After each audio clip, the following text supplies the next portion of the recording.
Imagine waking up tomorrow and realizing you've never been alone for a single day of your entire life. Not when you eat, not when you work, not when you travel, not even when you sleep.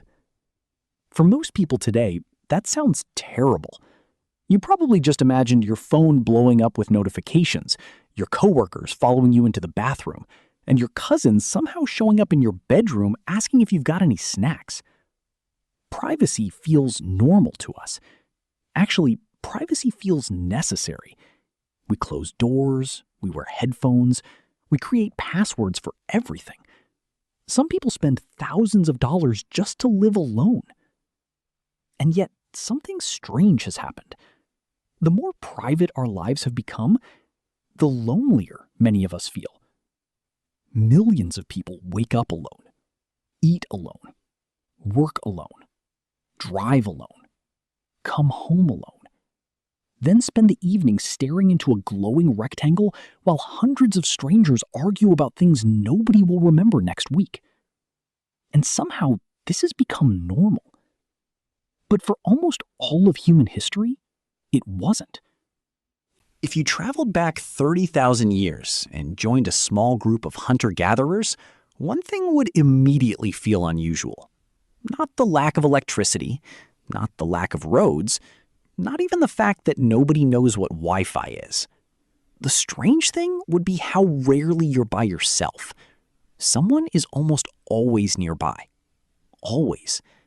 And that's because human beings didn't evolve as solitary creatures. We evolved as tribe creatures. Our ancestors didn't survive because they were the strongest animals on Earth. They weren't. They didn't survive because they were the fastest. They definitely weren't. A horse would embarrass them. A wolf would outrun them. A bear would flatten them. Ancient humans survived because they stayed together. That was the strategy. Not strength, not speed, people. Imagine it's early morning, 30,000 years ago.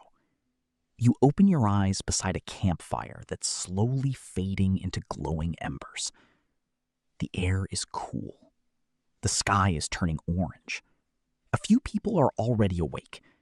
Someone is feeding sticks into the fire. A child is laughing at something that probably isn't funny. An older woman is talking quietly with another member of the group. A hunter is checking a spear. Nobody is scrolling. Nobody is checking emails. Nobody is pretending to be productive while secretly watching videos. The day hasn't even started yet, and you're already surrounded by people. You don't need to schedule social interaction. You don't need a group chat. You don't need a calendar reminder that says, call your friend before the friendship dies. Human connection is simply built into the structure of everyday life. And that's the key difference. Today, connection is often something we have to actively seek. Back then, connection happened automatically. You gathered food together, walked together, cooked together, ate together, rested together. Even boredom was usually shared. Anthropologists studying modern hunter-gatherer societies have noticed something fascinating. Many groups spend surprisingly little time completely alone. Not because they fear solitude, but because daily life naturally happens around other people. If someone goes looking for food, others often go too. If someone repairs a tool, people sit nearby. If someone tells a story, everybody listens. Humans weren't just sharing resources, they were sharing attention. And attention is one of the most valuable things any social species can give. Now here's where things get interesting. Because loneliness isn't just an emotion, it's also an ancient survival mechanism. Your brain doesn't randomly dislike isolation. It has reasons, very old reasons. Thousands of generations ago, being separated from your group could become a serious problem very quickly. A twisted ankle, a sudden storm, a predator, a lack of food. Any one of these could become dangerous if nobody else was around to help. And because of that, evolution began rewarding humans who stayed socially connected. Humans who felt uncomfortable when isolated often had a better chance of surviving. which means something remarkable happened. Over hundreds of thousands of years, natural selection slowly built social needs directly into the human brain. In other words, your desire for connection isn't a weakness, it's ancient equipment, and it's much older than civilization itself. And the strange thing is that your brain still carries those ancient instincts today. The modern world changed in a few hundred years. Your brain was built over hundreds of thousands. That's why loneliness feels different from most emotions. It doesn't just make you sad. It can actually hurt. Researchers have found that social rejection activates some of the same brain regions associated with physical pain. Think about that. Your brain reacts to isolation almost like an injury. Not because it's broken, because for most of human history, isolation was dangerous. Your ancestors didn't need reminders to socialize.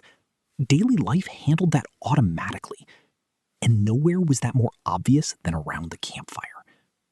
We often imagine ancient humans constantly struggling to survive, running from predators, battling nature, fighting for every meal. But the reality was more complicated. Studies of modern hunter-gatherer groups show that people often spend large amounts of time simply talking, sharing stories, sharing news, telling jokes, even gossiping. Yes, ancient humans absolutely gossiped. Some things never change. Anthropologist Robin Dunbar proposed that language evolved partly to help humans maintain larger social groups. Conversation became social glue. Stories built trust. Shared laughter strengthened relationships, but those relationships were often deeper and more necessary. Your tribe knew your strengths, your weaknesses, your habits, your stories, and you knew theirs. Your identity wasn't built alone. It grew from the people around you. Of course, life back then wasn't perfect. There was danger, disease, loss. But when hardship arrived, people rarely faced it alone. Tonight, after this video ends, you might put your phone down and sit quietly for a moment. And somewhere inside your brain is a system that was built around campfires, not screens. Around voices, not notifications. Around tribes, not timelines. For nearly all of human history, someone would have been sitting beside you right now, sharing food, sharing stories, sharing silence. The ancient world was harsher than ours, more dangerous, less comfortable. But when it came to loneliness, they may have possessed something many of us still search for today, a place where they truly belonged. And maybe the reason loneliness feels so heavy isn't because humans have changed. Maybe it's because we haven't. Maybe a very old part of you is still looking for the fire, still listening for familiar voices in the dark, still searching for the tribe that carried our species through hundreds of thousands of years. What do you think? Were ancient humans less lonely than we are today?